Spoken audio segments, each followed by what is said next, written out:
गुरुदत्त फिल्मी दुनिया में अदाकारी और हिदायतकारी के हकीकी गुरु बने, जिनकी अदाकारी ने फिल्मी दुनिया को एक नई बुलंदी बख्शी, एक नया मयार बख्शा, मकबूलियत के नए संगे मील कायम किए और फिल्मी पर्दे को अपनी खुदादाद सलाहियतों से ऐसा रोशन किया कि आज भी अदाकारी के गुरुदत्त के सामने खुद ब खुद झुक जाते हैं।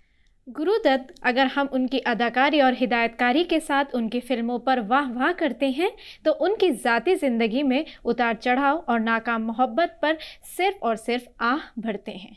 एक कामयाब अदाकार गुरुदत्त का सबसे बड़ा इल्मिया उनकी नाकाम मोहब्बत रही, जिनमें दूसरा किरदार वहीदा रहमान का रहा। मोहब्बत की इस नाकाम दास्तान ने गुरुदत्त को ज़हनी उलझनों का शिकार किया और कहा जाता है कि यही नाकाम मोहब्बत उनकी मौत का सबब भी बनी।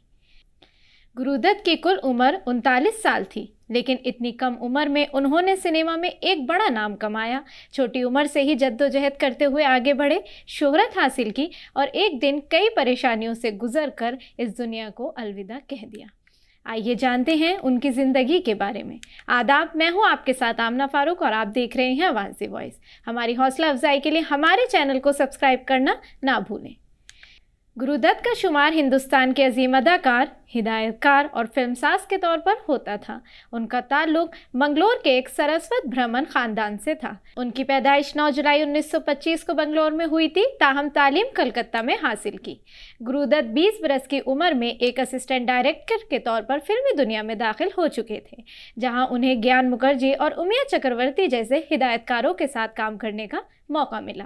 अक्सर लोग फिल्मबाज को गुरुदत्त की पहली फिल्म समझते हैं, लेकिन गुरुदत्त बाज से पहले 3 फिल्मों से वाबस्ता रहे। ये फिल्में लाखा रानी और गर्ल्स स्कूल थीं। गुरुदत्त ने अपने फिल्मी करियर का आगाज़ एक डांस डायरेक्टर की हैसियत से मशहूर प्रभात स्टूडियो में फिल्म लाखा रानी से किया। उन्होंने 1942 से 1944 तक उस्ताद उदय शंकर की अलमोड़ डांस अकेडमी में तरबियत हासिल की थी। बतौर अदाकार उन्होंने कुल 17 फिल्मों में काम किया, जिनमें से 8 फिल्में उन्होंने खुद डायरेक्ट की और यही फिल्में उनकी सबसे बेहतरीन फिल्में भी साबित हुईं। उनकी मशहूर फिल्मों में साहब, बीवी और गुलाम और चौदहवीं का चांद शामिल है। अगर गुरुदत्त की 4 फिल्मों को बेमिसाल कहा जाए तो ये गलत ना होगा। इनमें 2 मज़ाहिया और 2 संजीदा फिल्में शामिल हैं। गुरुदत्त के काम करने का तरीका कुछ ऐसा था कि वो पहले एक कॉमेडी बनाते और उसके फ़ौरन बाद एक संजीदा फिल्म बनाना शुरू कर देते। अदाकार जॉनी वॉकर से मुलाकात का किस्सा भी काफ़ी मुख्तलिफ है। जॉनी वॉकर का असल नाम बदरुद्दीन जमालुद्दीन काजी था, जो अपने ख़ानदान को सपोर्ट करने के लिए मकामी बस सर्विस में बतौर कंडक्टर काम करते थे।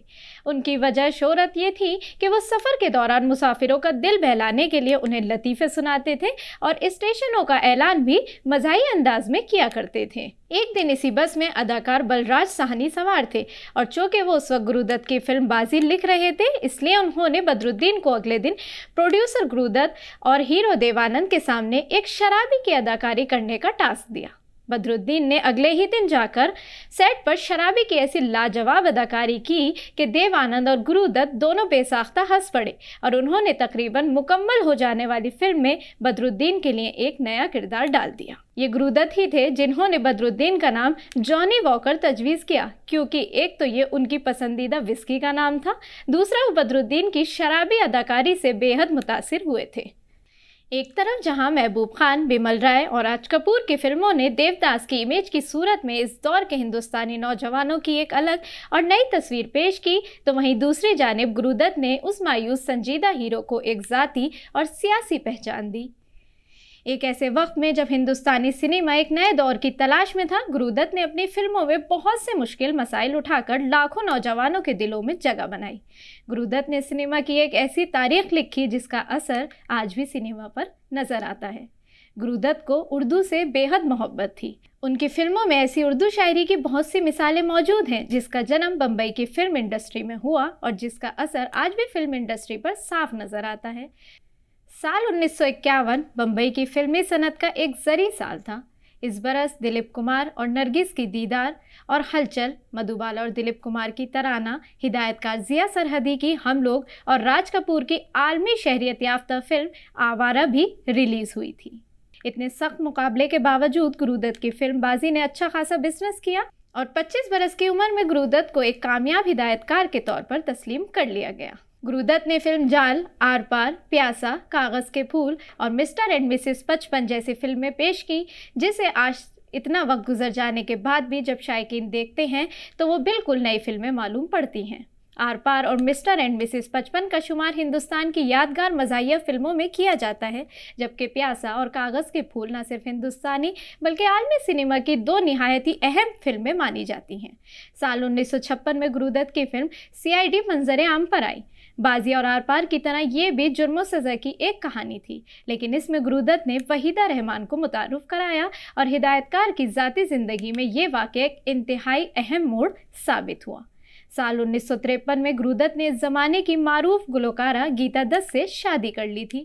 उनके 2 बेटे भी पैदा हो चुके थे और ज़िंदगी बड़ी खुशगवार गुजर रही थी। लेकिन वहीदा रहमान गुरुदत्त की फिल्मी ज़िंदगी में दाखिल हुई तो उनकी घरेलू ज़िंदगी में एक तूफ़ान आ गया और वो गीता दत्त से अलग मकान लेकर रहने लगे।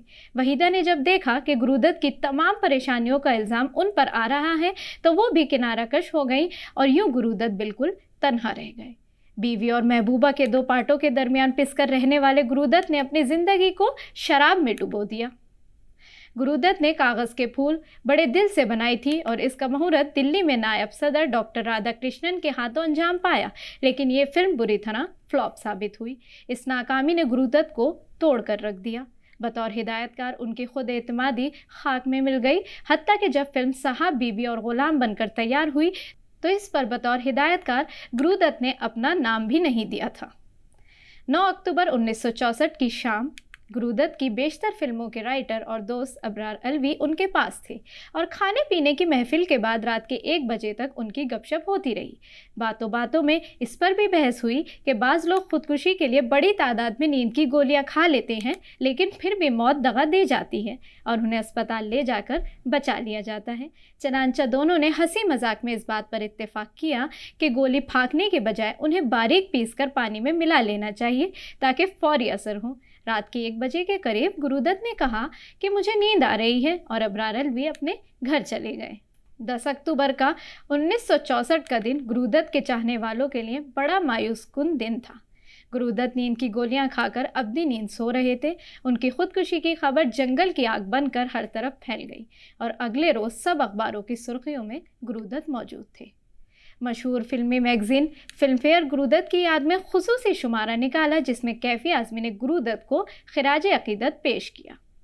गुरुदत्त को ज़िंदगी में जो शोहरत न मिल सकी वो मौत के बाद उनकी मुकद्दर बनी। 1970 की दिहाई में उनकी फिल्में फिर से मकबूल होने लगीं और 1980 में एक फ्रांसीसी मुहक्किक ने इस पर अपनी रिसर्च शाया की तो गुरुदत्त का नाम दुनिया के कोने कोने में पहुंच गया।